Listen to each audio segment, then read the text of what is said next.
Hello, everyone. Welcome to another episode of Simply Nerdy. This is Anthony hosting today. I'm joined by the whole panel, and today we wanted to do a review of a movie we all recently watched that I think is very worth talking about. I have a lot of good things to say about it, and I thought that it'd be fun to get the panel together and kind of give our thoughts. So, the movie we're going to be talking about today is Inside Out 2. Now, the way we're going to start this is we're going to first kind of give a synopsis or review. Well, not synopsis, I suppose, but a review in general, and then from there, kind of go into the more I can't say that word today. Spoilery aspect. Sorry. Well, we really don't want spoilers at the beginning, so you're doing great. You can't even say the Yeah, word. yeah. We're doing. We're Just patting the I'm doing a great job so far. Great That's right. job, hamstring. Anyway, so as the host, I'll start off with kind of my summarized thoughts of how I saw the movie. I walked out of that movie. Well, okay, first of all, I have to say I kind of went in having a lot of anxieties over the movie.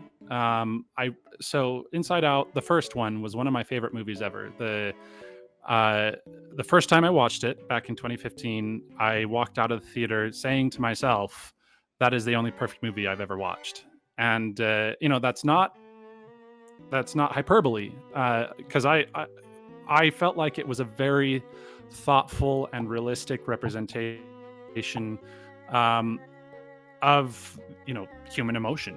I felt like they, for all the ways that they had to kind of abstract some elements of it, I felt like they really hit the nail on the head with a lot of different representations of how we all deal with emotion. And so it was just fantastic. I thought, in particular, that the way they didn't weaken the ending by making it so that the resolution was that they went back to their old home in, what was it, Minnesota or Montana, one of the two.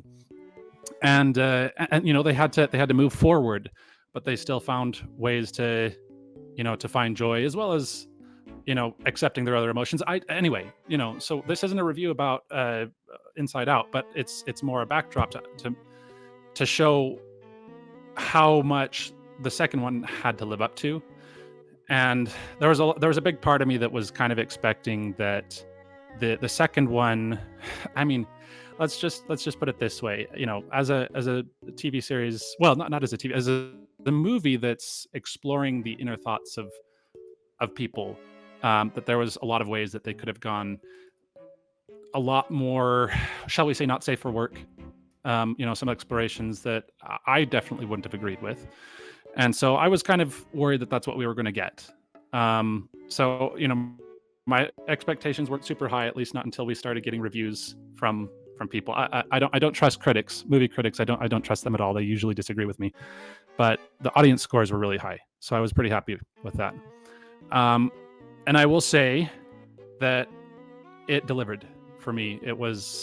I walked out just like before, only more powerfully. I was thinking to myself, that is probably the most beautiful movie I've ever watched. And I will say that you kind of have to watch Inside Out to really get the oomph of Inside Out 2, because it establishes so much of the backdrop. You're going to be missing a lot of context if you start there. It's kind of like starting the Stormlight Archive with Words of Radiance. It's probably a bad idea.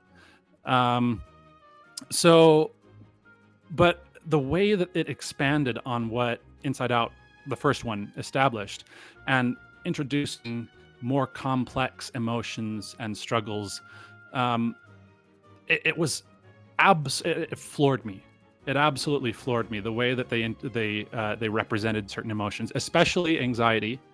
Because moment of real talk, that's something I deal with on a regular basis. I have pretty severe anxiety, and I felt incredibly validated by the way they represented it, by the way that I felt they showed how it can be harmful, but at the same time, they didn't represent it specifically as a strictly evil thing. Anyway, I came away feeling like I just had an epiphany about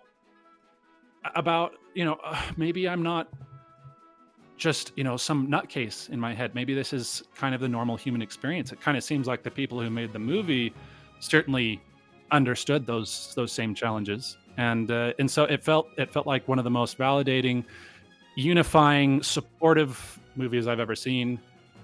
I didn't think that Inside Out could be outdone, but Inside Out 2 did it. I agree with you, And that's how I especially with that last sentiment that you said. It's even better than the first movie, and think of how rare that is in general. With anything, is how many movies are actually better? How the sequel better than the original? Can you think of any others? I can't. Toy Story 2. In my opinion. But yes, it is very, very, very rare. Yeah. Absolutely. Very rare. And then when you get something like Anthony described, where he thought the first movie was perfect, and for him to come away from a sequel feeling the same way, and in fact that the first one was outdone, that's a incredible. testament. That kind of sums up my thoughts as well. It's so rare for me to come away from any movie lately and say that was perfect, much less a sequel. So my review is Anthony spoke it much better than I could. Good on you, David. Are we still doing the not spoilers? Yes, Lisa. Do you want to go next? okay. Yes. Okay. I liked it a lot. I have to admit that I somehow so I also wasn't expecting to like it as much as the first. And also I magically managed to not know anything about it except for seeing like a few screenshots of some of the new emotions.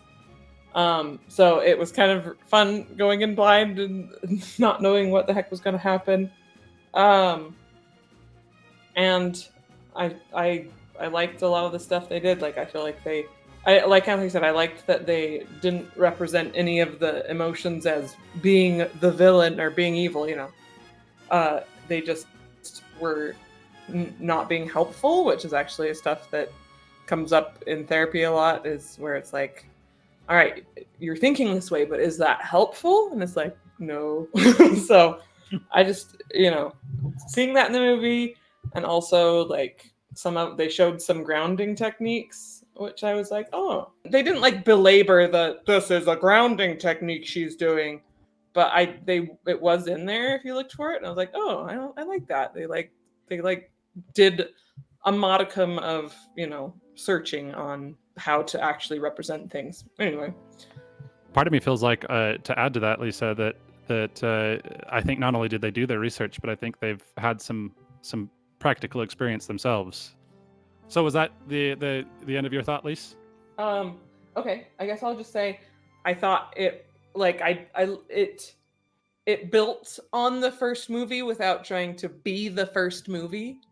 Which I feel like a lot of sequels fall into like they have various forms of sequelitis, whether it's that it was a lazy cash grab, which this wasn't, or they try to be the first movie, but again, and then it's like, why? What was the point of either of these movies if you're just going to do the first movie over again? And also, it was really funny. I found several parts of it just so hilarious, and yeah, I guess that kind of sums it up for now in the non-spoiler section. Because yeah, but yeah. Okay, I will go. Yeah, Spoilers. but yeah. So yeah. Oh yeah. Thank you, Steven. You're welcome. You guys already said it perfectly, so I don't have to say anything else. Except for, Whatever. I felt this was, I think Anthony said this first, and I happen to Whatever. agree. So I can't really take credit for this. But Anthony, I believe it was you who said that this felt like the classic Disney that we all fell in love with. And I 100% Pixar, agree. right? Mm-hmm. Yep, this is Disney Pixar, and this Disney is the Pixar. Disney magic that we've been missing for a few years now. And it's nice to see it come back. That's all I'll say Yeah. for the non-spoiler And section. some people might feel differently about the more recent Disney fare. They perhaps have enjoyed some of their more recent offerings, but I don't know. Maybe call us nostalgic. We're all kids of the 90s here, and Disney movies came from a very different time when, I feel like it was more family friendly. Didn't feel the need to ascribe to a particular political ideology. It was just fun, clean, and I don't know. Inside Out 2 definitely checked those boxes. So I'm fully in agreement with you, Steve. I will say, Anthony, I don't know. Have you met anyone that actually says they like the live action Disney movies? Hot take. No, I guess if I'm being honest, and I suppose that one thing we can say that's kind of a hard piece of evidence is, not Nintendo, Disney's sales numbers recently, or their earnings have not been great. So maybe that's its own indicator. Although I'm very pleased to see that Inside Out 2 has become a blockbuster, as it deserves to be. Maybe the answer to your question is, David, the money speaks for itself. But anyway. But as for all the other ones, they're just like, meh. We'll have to have a whole nother video about our thoughts on the live new action. Disney live Let's action go. remakes. Let's go. I have thoughts too. But I to piggyback off of what Anthony was saying, I think that Pixar, the Pixar studio within Disney, has yet to release a movie that is bad. All of their movies have been phenomenal. Yeah. They haven't pushed any, crazy agendas. Of course, there's always some lesson to be learned or some deeper meaning to it, but nothing that makes you feel, uncomfortable, or that you feel like they're trying to, do something that would come off as indoctrination. I guess. So maybe I'm going to speak a little bit of heresy here, but I don't actually think that this movie was as good as the first one. This was a fantastic movie, and it was an amazing. I know, right? Where's the cue the audio? Out. Hold on, let me just click him out real quick. Boot me from the. No, I'm just kidding. But hear me out. Hear me out. So it was fantastic, and there were a lot of really good moments. It felt very real, and I really appreciated it. I just think that I suffered a little bit from the overhype expectations. And so I went into it thinking it was going to be like really, really like the best movie ever. And, I was going to be bawling my eyes out, and I teared up a little bit. I'm not going to lie at some of the parts, but it didn't I didn't have like streams of tears running down my face, which is kind of what I went into it expecting. But it was very touching. It was very good. Hey, you heard it here first. Austin has a heart of stone. Hey, now. They do call me Octobius Rex in the Discord. So. There you go. I was going to say my reaction. The Midas touch with a heart of stone. Oh no. I don't judge you, Austin, because I'm extremely sensitive to overhype. Extremely sensitive. And don't get me wrong, and we'll go over our ratings later. It was a solid movie. I just don't. I feel like the first one just felt really creative and inspired, and this one, I know some of you guys had said that it didn't feel like a mock of the first one in a way, but to me, it almost did in some ways, and that's kind of where I struggled a little bit with it. But when you say a mock, what do you mean? Not a mock, but just a retelling of the first story. Mm. And I'll go into more details in the spoilery section, but that's my overall thoughts. Go see the movie; it's definitely worth it. I'll sum it up with that. There you go. Should we throw out our scores then, and then we can get into the spoilery? Yes. Yes. Okay, Antonio, I think you can easily guess. I would give it a perfect score. I mean, again, like I said before, it's one of the most beautiful representations I've seen of the complexity of emotion. And I'll get into that, and I'll show Austin why he's wrong. You will try. All right. David? I will succeed. Yeah. I'm just kidding. David, give us a... For me, 10 out of 10. Best movie I've seen this year. Wow. Nice. Okay. You beat out Dune, huh? It beat out Dune. I didn't even watch part 2. I'm sorry. Oh, there you go. We'll have another discussion later after the recording. You're going to come over and watch Dune. Okay. Lisa. Okay. What's your score, Lisa? Oh, crap. Sorry, I thought you were just saying, Lisa, you're coming over. Lisa. You heard it. She said it's crap. The movie's crap. You heard it here first. She said it was crap. No. Just kidding. No. I'm hovering somewhere between it was like a 9.4. It's an oddly specific number. I was going curious to round up to 9.5. Well, so basically a 10 is something that, a 10 is basically unattainable, which maybe is silly, but 10 is like it was, I can't define it, but 9.5 is like, oh, I loved it so much, and I think it was amazing, and 9.4 is like that, but not as close to 10. I don't know. What do you guys want from me? It makes sense. I can understand. Okay. I got that. I get that. A slight rounding down from the next tier of regard. Yes. There Yes. you go. There you So go. basically, I wouldn't, don't be offended, I wouldn't call it a perfect movie, but I would call it a great movie that I really, really like. She's a heretic just like me. Anthony's doing his angry laugh. I am not. I'm doing my. That's my. Well, I Okay. guess I still have to look at these people without going too cross-eyed, kind of. That's what it is. For me, I give it a 9 out of 10. I thought it was Oh. amazing, and I loved it. I kind of agree with what Austin was saying that the first one, I don't know what it is. It seems like the first one had a bit more magic than the second did. I don't even know how to explain that. Well, it's But probably there was something missing in the story, or maybe it was just the second one felt rushed a tad, and I No, didn't I get feel like enough. it could also be a bit of first time syndrome, but I'll let you keep saying your thoughts. Maybe that too. Maybe that too. I only saw it once, so if I saw it again, I'd probably have a different. Okay, thoughts. when I say first time syndrome, I mean the second movie is already not as unique by using the same things. Or the second movie is already not as unique Mhm. because it is using the same setting as the first movie. First movie, yeah. And thus I I feel will like say- first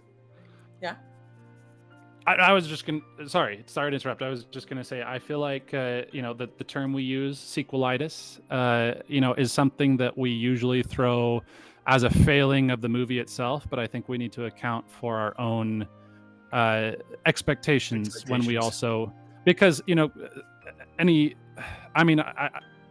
another example is how people kind of reacted to Tears of the Kingdom versus Breath of the Wild. Breath of the Wild was, the first time that had ever been tried, and so it was groundbreaking and amazing. Tears of the Kingdom dared to build on that, even though everyone was so happy with, that foundation to start with, and now everyone's like, oh, it's just derivative. So I think, not that I'm saying like you're all wrong and that's what you did. Just more like calling out, sometimes I feel like sequels, we almost don't let them stand on their own merits, specifically because they're following up on an idea that was already done. Yeah. So And I that's guess fair. my point is, I'm so sorry And- that I went on this rant while you're trying to tell your thoughts, Stephen. But basically, I'm done. the second movie already has the hurdle of not being the first movie. And so sometimes I try to account for that in my scorings, but maybe that's a fair thing to factor into the scorings. Anyway, I'm going to shut up and let Stephen talk. I will shut up and I'll let Austin talk. All What? right, I'll shut up. And no, I'm just kidding. And let David talk. Good measure. Yeah. You heard it first. Yeah. So I would rank it. No, I'm just kidding. An 8.5. 8.5. Okay. And that brings the Simply Nerdy score. That brings the official Simply Nerdy score to 9. 9 out of 10. Very respectable. That is indeed. Very cool. Now for the spoilers. Okay. Now for the Absolutely. spoilers. So yeah, let's jump in. Go. All right. Spoilers. Spoilers. Spoilers, Begin. Anth. You lead us out on Riley spoilers. dies. No, I'm Right. just kidding. Oh my Yeah. God. Dang, No. you heard it here first. All day. It got dark. So I'll start off because I think I might have the most to say here, and I'll try to keep it somewhat brief. Again, when I started off, what I was talking about is how this movie kind of connected to me on a particularly strong emotional level because it kind of dealt with a lot of the same emotions that I've kind of had to come to grips with in my own personal life. And it's been a long journey. I didn't even really acknowledge my struggles until I was basically into my 30s, you know, and so it's been really hard for me to even acknowledge that I have struggles and that they're normal and they're things I need to address. And so I felt like the way that this movie kind of allowed me to make my own connections while representing things almost exactly the way that I've experienced them myself, not necessarily in terms of the narrative way that it's done, but the way that the emotions and the moments of struggle are presented was basically utter perfection. But what really blew me away in Inside Out 2 is that it felt like it shifted the attention to the process of growing up and maybe even to the grown-ups, you know, which is where I'm at. You know, I'm in my 30s. So, you know, even though I can appreciate, you know, a beautiful representation, and I did, obviously, a beautiful representation of childhood, I connect a lot more when someone is speaking my language, my experience. And one of the things I referenced was, you know, the way that they presented anxiety. When I first saw the character design, I thought they were just going to make it ridiculous and, you know, kind of clownish and stupid. And then when I got into the movie and I realized they weren't doing that, the other question that was in my mind is, are they going to present anxiety as the villain? You know, like you know, just an emotion that's there to destroy and that's its only intent. And what I found incredibly accurate and beautiful, and something I don't think I'd even really processed on a conscious level till I watched that movie, was the recognition that anxiety isn't inherently bad. You know, anxiety's purpose, as she states many times in the movie, is to protect Riley. But I just, that was mind expanding, the way that they represented that, and all they had to do was just kind of, I mean, they didn't have to do any sort of deep, you know, psychological explorations in the movie. They just, that's how they represented the character, and suddenly, you know, I was making the connections. So that was one thing that was a big deal for me. And I think in that way, anxiety really stole the show. You know, the other emotions were fun. Envy was really goofy. I feel like she probably was the least important new emotion, but you know, she was fun. Embarrassment, I really liked him because he was just. He was great. Oh man, he was great. Ennui was also funny. I was most offended by nostalgia because I was like, how dare you put me in this movie and make me look like an old lady? I love nostalgia. I thought that was great. I died. That part when she was like, you know, you have like 10 more years and a couple of marriages and reunions or whatever before. What were you gonna say about Ennui? Ennui was just funny. I liked how, you know, they did the controls from the couch. Thought that was funny. Oh yeah, anyway, that's right. Like a Gen Zer. Boredom. Yep.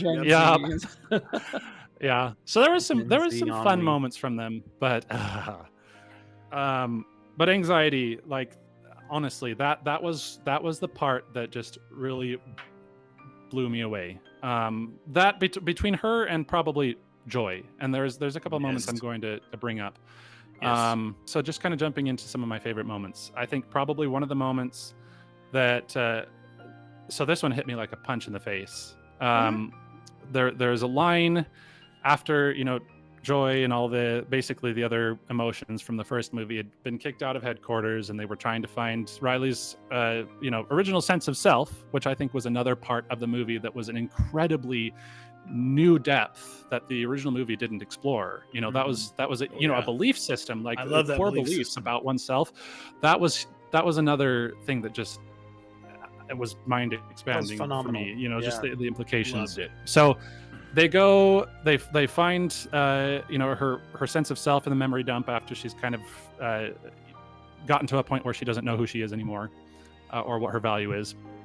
And, you know, they find it basically defunct. It's not working. And Joy has a moment where, you know, she's just feeling really sad, and they say, you know, what are we going to do? And she says, I don't know. And then she says this line, I don't know if I'm going to do it verbatim, but she says something to the effect of, maybe this is what happens when you grow up. You feel less joy. Mm-hmm. And I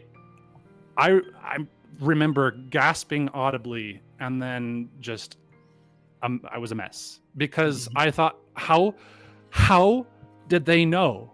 I mean, you know, this is a representation of a 13-year-old girl, but how did they know? Because that's something that I've dealt with for a long time.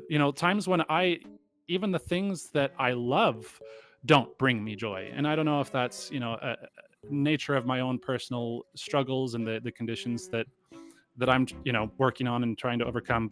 And I think the way that I kind of took it was not that they were saying this is going to happen. Growing up means you are not going to have as much joy. I think what they were saying, it almost felt like an admonition to me. Like basically they were saying this happens. We get so caught up in our daily lives and the things that our responsibilities demand of us and adulting and things like that. But the way I took it is that doesn't have to happen. It happens to a lot of people, but it doesn't mean it's permanent, and it doesn't mean that it's going to get worse the older we get. So that was a moment that blew me away. Some other moments that I'm going to go through more rapid fire. Hold on. What? We want the comments on it. You can't mention that part without mentioning what I feel is the resolution to that thought. Which is what? Which is, in my opinion, when I'm sorry if this is out of the order you wanted, but basically Riley is trying to come back from this place she went to, and like anxiety and joy and all the emotions are trying to kind of work together. And we get this part where it says, where you see one of the other emotions says Riley wants you to joy. And I felt like that was kind of amazing, because yes, it can get hard when you are older and you have a lot of stuff that takes over your mind, and sometimes you have to try and look for the joy or try and feel the joy, and then you'll be able to. So Lisa's definitely spoiling my spoilers, but yes, I'm so sorry. I was going to get to that. I was definitely going to get to that for sure. Okay. Because that was basically the climax of the whole thing for me. But yes, it's important to recognize. So, and that's part of why I felt like that original statement that I was talking about with, feeling less joy felt like an admonition by the end of the movie, rather than just something like, this is what's going to happen to you. Anyway. Okay, so the stupid computer keeps breaking off my thoughts in the middle of a good train of thought. Train of thought. Speaking of which, can I butt in with that? Actually, I absolutely loved the very clever play on words with like what do they have? The stream of consciousness. Sarcasm. Sarcasm. That was funny. Yeah. The brainstorm, with bulbs. Yeah. I loved how all of the conversations across the sarcasm became sarcastic. It was so good.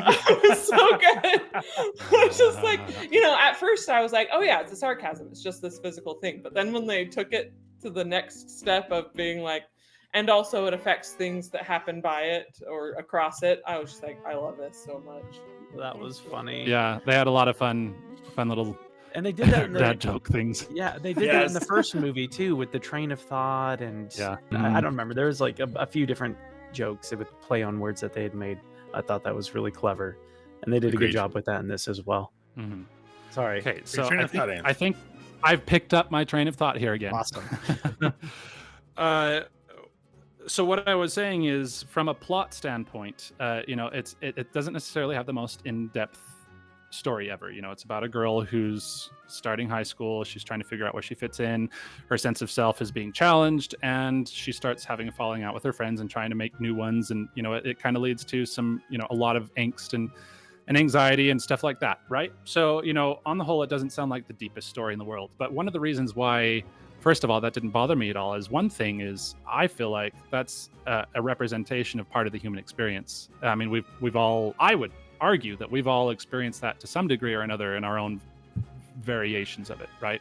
And secondly, the depth I felt like of the narrative was how it explored her emotional responses, not the actual events that led to them themselves. Because sometimes that's another thing that I felt like the movie did beautifully, is sometimes we go into into a story expecting, okay, I've got to have some sort of earth-shattering plot to make me care. But in this case, she was just experiencing teenage angst, something that a lot of people in the world would say, oh, just grow up, get over it, you're gonna be fine. When in reality, what I felt like they were doing is almost the simplicity and almost the forgettability in a way of her experiences, the nature of her experiences, and yet the strength of her reactions was another part of what was so validating.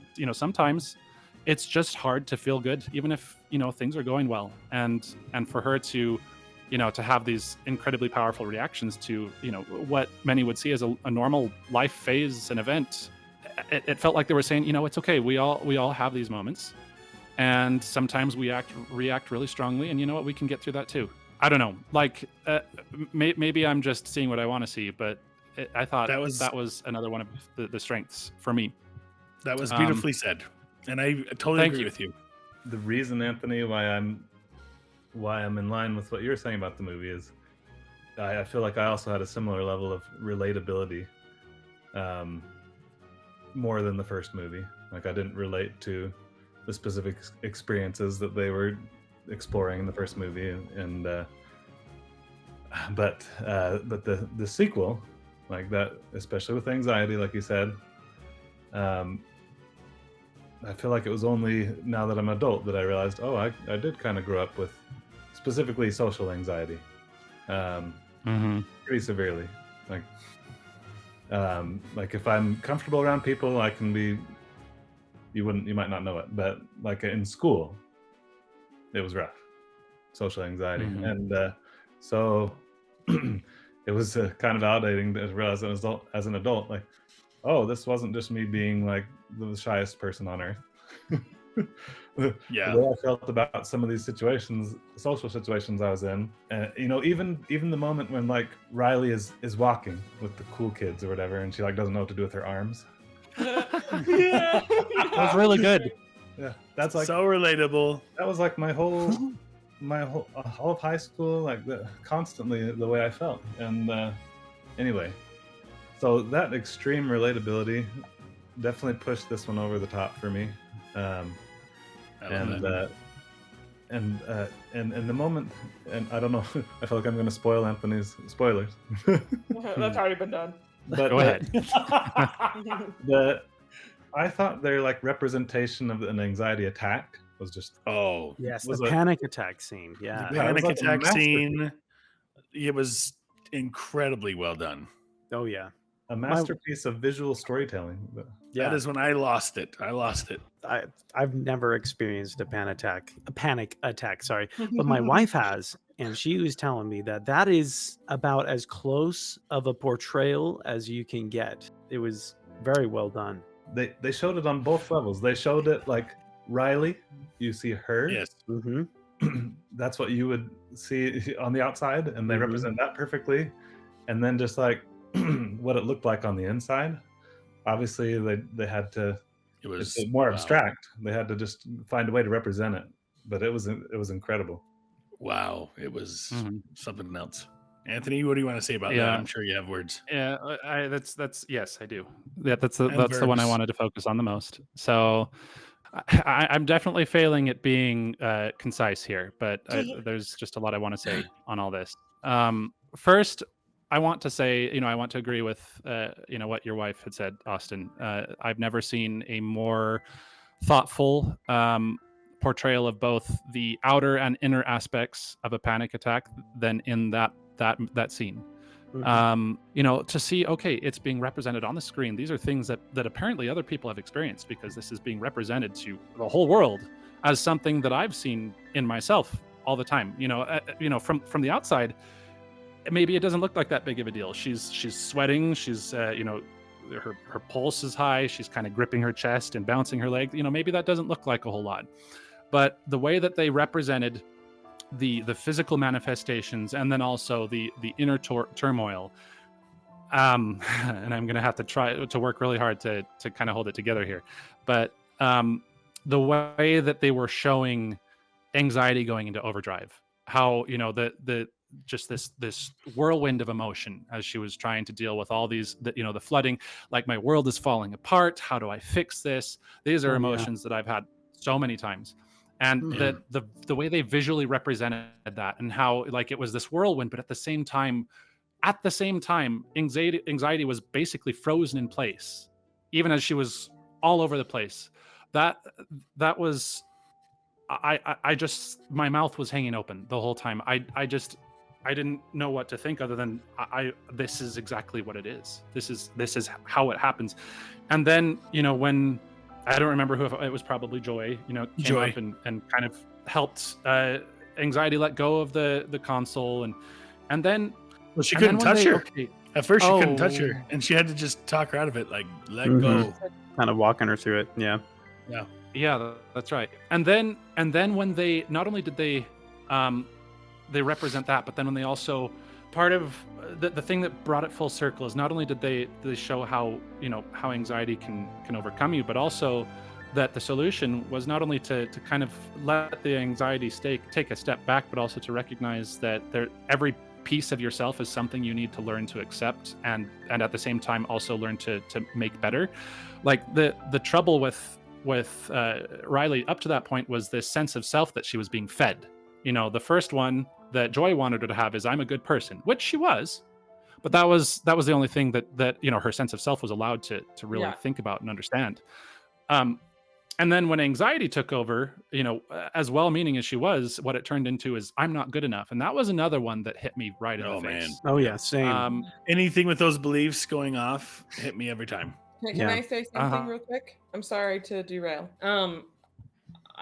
I also found the sense of self things very interesting because, kind of like Anthony said, when the first sense of self, which was kind of like portrayed as the proper one, it was just I'm a good person, and I was like, okay, all right, that's kind of a stringent view of yourself, but I guess I can play, with I can play ball with that. But I actually, that's why it was kind of so amazing to me when they pointed out that both that sense of self and the one that anxiety was trying to create were both stringent and in some ways unhelpful. So especially the one of I'm not good enough. And I especially really liked the part when like anxiety was so expectant about like, okay, this is the sense of self that it's gonna work for us. And then how horrified she was when it was just I'm not good enough, and it's like that's not what she wanted.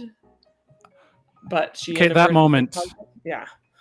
Oh my gosh, that Yeah, moment. I got shivers. That yeah, where I was like, this isn't what she was wanting. I mean, Yeah. anytime No. we're kind of pursuing these anxieties, what we need to recognize is that if it's unmanaged, it's going to lead us to a point where we'll never think we're good enough. Like our anxieties are some things that can help us survive. I mean, in a lot of ways, our caution is a big part of why we don't die every time we go driving or whatever it might be. You know what I mean?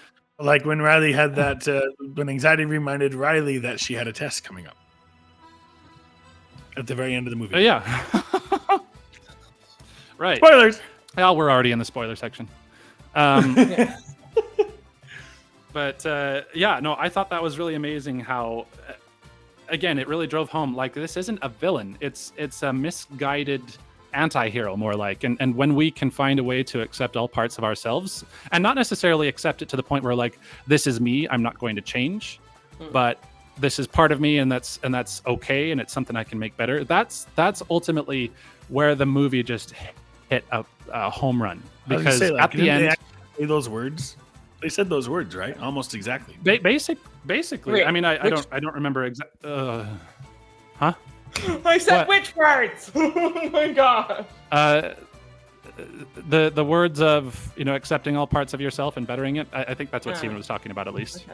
And again, she's had to learn, like, to realize, okay, my sense of self is a lot more complicated than just a boiling down of all my experiences into one core belief. It's not I'm a good person or I'm not good enough, but I'm a lot of things. Not only did she recognize that, but then she realizes that's okay, but also I can improve. Because the first thing she does, once she starts doing the grounding techniques where she starts taking some deep breaths, she's trying to kind of bring herself back out of this panic attack. Then one of the first things she does is acknowledges her fault to her friends. Instead of saying, this is me, I'm selfish, so deal with it. Like, I feel like maybe sometimes we're tempted to do. Instead, she says, I was selfish, I was insecure, and I'm sorry. And I'm summarizing, but the way she recognizes this is a weakness on my part, but that doesn't have to stay that way. I can do something about it. That was incredible. And then the part Lisa brought up earlier that I thought was a perfect tie-in to the thing, about feeling less joy as you grow older. When there's that moment when when they say, "Joy, Riley wants you," I just about choked up all over the place when they said that, because I've that's another thing I've experienced a lot, is recognizing that sometimes you have to choose it and you have to want it. And then the way that they represented what changed, like all that happened is she embraced trying to feel joy, and all of a sudden the first thing they show is the sunlight coming through the window, and that's enough. That's how it is a lot of the time. When, and it's not always easy to do that, but sometimes all it takes is just trying to work through the complexity of your emotions, the complexity of yourself, and trying to accept but also improve and change.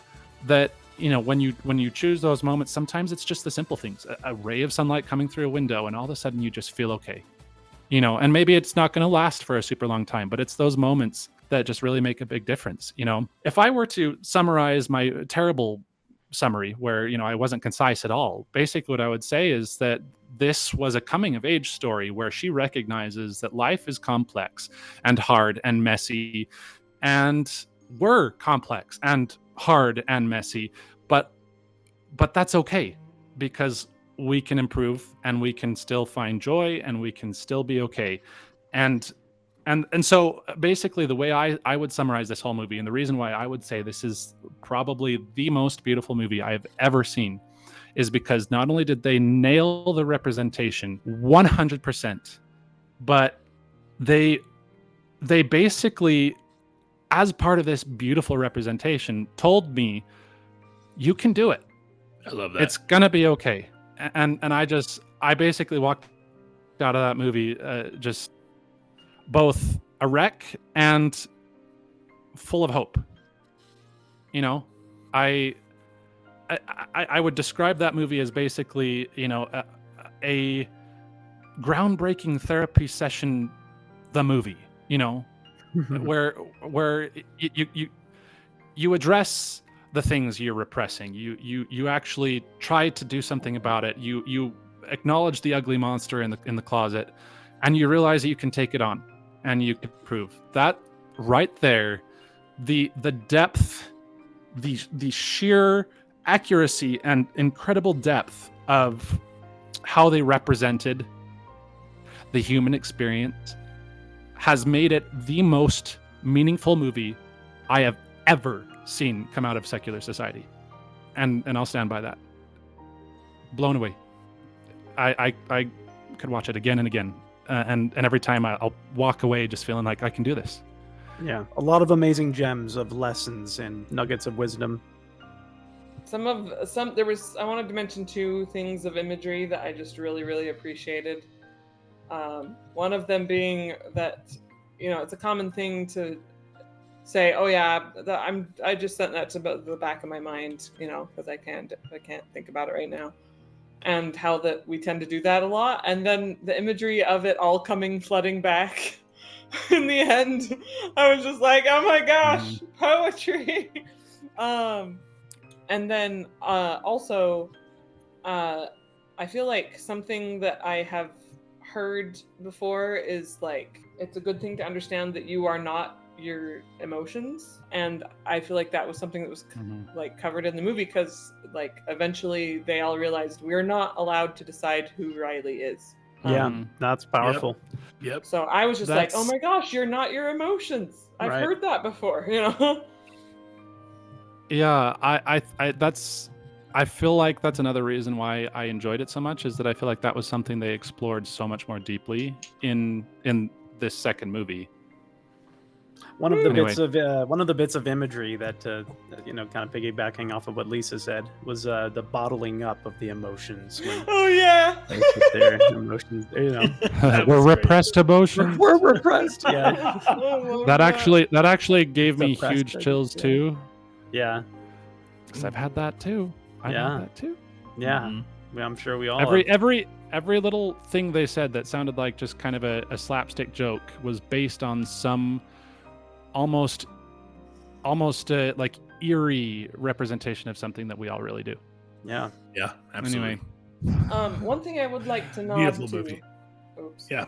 One thing I would like to nod to is, I feel like it's important to say that if you have dealt with these struggles or struggles like them and didn't like the movie, that doesn't make your experience any less valid. Because I went to see the movie with a friend, and she didn't love it, and she also has dealt with like a lot of the mental health stuff. So I just wanted to say, guys, if you didn't like the movie, we're not saying that you don't that your experiences are invalid and you don't have these struggles, because obviously if you did, you would have liked the movie.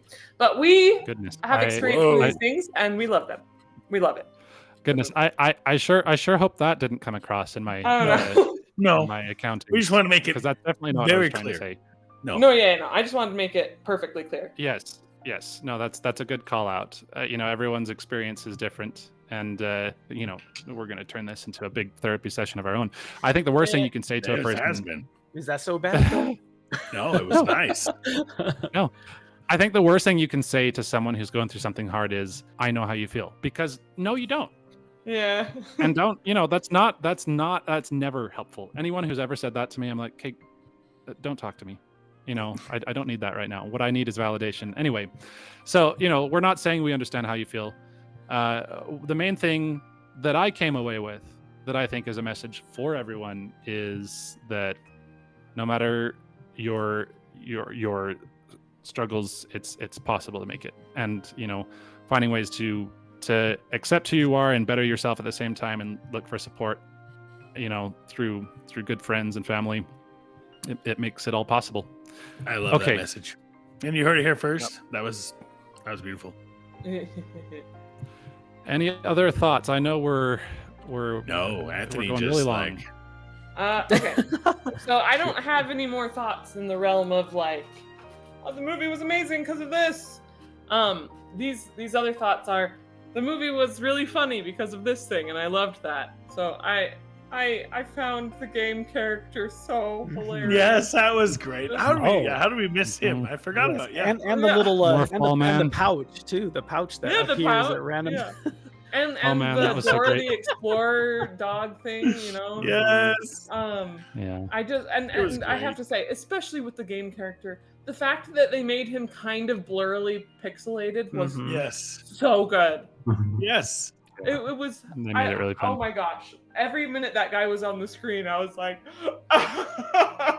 "Oh my gosh!" Lisa was simping for him too. Yeah.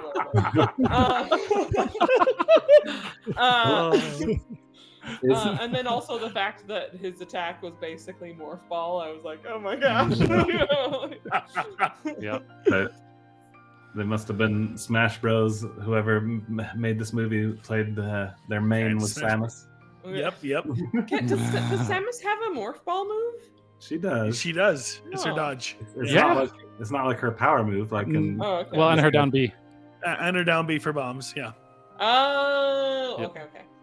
But it's They had a something lot of that fun I should representations. be intentional about, which is actually, I feel like, an important message of the movie.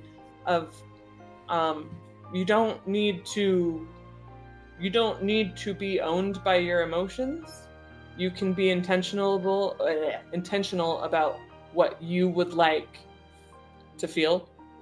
Like in the end, when like Anthony and I have mentioned 3 times, how it's like Joy Riley Wants You, where she was intentionally trying to feel joy, and so and that's something to note that's really difficult about brain stuff, is that your brain is a very efficient machine, biological thingy, that says if we think a thought a lot, we're going to make it faster to think that thought. And so I have just so many very strong synapses that are kind of the default lane of traffic, and changing those default lanes of traffic feel like trying to create something that does not exist at all. So That's very well put. Yeah. Thanks. It takes a while, honestly. Like a lot of people that deal with little traumas through their childhood carry that for their life. Like they just hold on to these emotions or these beliefs in their core that they're not good enough. And it could have stemmed from something as simple as, my mom or my dad yelled at me because I spilled a cup. And Austin, don't say that. I hope that's not true. No, no. I know. So I actually, one of the jobs that I had through college was working in a call center for life coaching, and that was one of the things that we did a lot was helping people work through these limiting beliefs and teaching people that you are not your beliefs, you're not your fears, you're not your anxieties, all these feelings and emotions that you're feeling, they don't define you. And helping people work through the fear, like feel the fear, but not give in to fear, and just recognize that could be holding you back or keeping you from reaching your full potential. And one of the things that I actually really I wanted to touch on this because I really resonated with Joy's character in this movie the most, because she, at one point, I'm trying to remember what exactly happened, but she's basically losing it. She snaps because she is trying to stay happy and joyful, and everybody else, anger and fear and sadness, disgust, they're all like, just kind of giving her crap. They're like, oh, your plans are failing, blah, blah, blah. And she's just like, do you know how hard it is to stay happy all the time? And I'm just like, I feel you. I feel that. Mm-hmm. Well, a lot of good things to say, as you can tell. And I think we should probably start wrapping things up because we're running pretty long. Oh, but all the bad things. No, I'm just kidding. There are none. Help, We'll I'm stop being before. repressed. I heard it here first. Throw them in the bottle. Put 'em in the No. Yeah. Anyway, so if you have enjoyed listening to our thoughts and our review of Inside Out 2 and what we've had to say about it, please leave us a like and consider subscribing and ringing that bell. 'Cause it's something that really helps us out, helps our channel. And please also let us know what your thoughts were. If you've seen it, if you haven't, go see it. Let us know what your thoughts were. Whether you found it as meaningful as some of us did, or if you felt a little less excited or happy about it. Just share your thoughts. We'd love to hear it, because at the end of the day, my thesis about this whole thing is it's about the human experience, and so every one of you has something valuable to say. Anyway, I'm gonna stop philosophizing now. Get to the outro here. All right. Well, thanks for listening, everyone. Yep. Thanks What? for listening, everyone. I'm saying Anthony's doing Thanks his for no laugh. Anyway, No. And until next time, keep it nerdy. Keep it keep it nerdy.